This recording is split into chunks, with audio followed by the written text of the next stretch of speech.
काय सांगाल आज जयंती साजरी करतायत, मुख्य उद्देश काय? हा लेडीज सर्वप्रथम अगोदर वीर एकलव्य महादंडनायक यांच्या जयंतीच्या सर्वांना शुभेच्छा देतो। जयंती साजरा करण्याचा उद्देश पाठीमागे आहे की भिल्ल समाज हा आतापर्यंत उपेक्षित आणि वंचित राहिलेला आहे।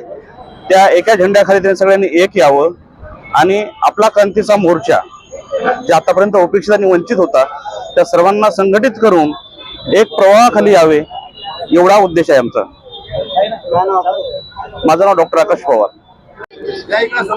आज सर्वप्रथम सर्व आदिवासी समाज आज महाशिवरात्री निमित्ताने व एकलव्य जयंती निमित्ताने सर्व पक्ष व कुठलाही कार्यक्रम म्हणजे हा जातीचा कार्यक्रम आहे आणि सगळे जात म्हणून इथं आम्ही सर्व एकलव्य जयंती साजरी करतोय। आतापर्यंत या संभाजीनगर जिल्ह्यामध्ये कुठल्याही कार्यकर्त्यांनी कुठल्यानेही जयंती साजरी केली नाही, पण आम्ही यावेळेस पहिल्या वेळेस आम्ही जयंती साजरी करतोय आणि आम्ही मित्रमंडळाने एक निर्णय घेतला की ह्या वर्षी एकलव्य जयंती जे आपल्याला साजरी करायची ती जिल्ह्याच्या ठिकाणी करायची, म्हणून सर्वांची हे होकार देऊ आणि आम्ही या ठिकाणी जयंती साजरी करतोय।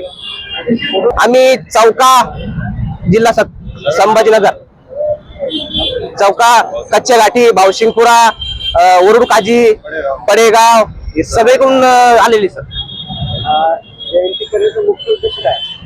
जयंतीचा मुख्य उद्देश म्हणजे आज हा समाजाला कुठेतरी या छत्रपती संभाजीनगर शहरामध्ये आम्ही आता गेल्या 10-15 वर्षापासून जयंती साजरी करतोय। गावागाव मी जयंती साजरी होती सर, पण या छत्रपती संभाजीनगर मध्ये ह्या समाजातून जे आमचे जे अधिकारी आहेत ते म्हणता आम्हाला त्या छत्रपती संभाजीनगर मध्ये भिल समाज हा आदिवासी समाजच नाहीये, म्हणून आम्ही निर्णय घेतला की छत्रपती संभाजीनगर मध्ये एकलव्य जयंती साजरी व्हायलाच पाहिजे, म्हणून आम्ही उद्देशाने जयंती साजरी करतो। जयंती आयोजन म्हणजे सर सर्व समाज बांधवांनीच नियोजन केलेले आहे। जिनत पवार जिल्हा उपाध्यक्ष वंचित बहुजन आघाडी तसंच एकलव्य जिल्हा अध्यक्ष।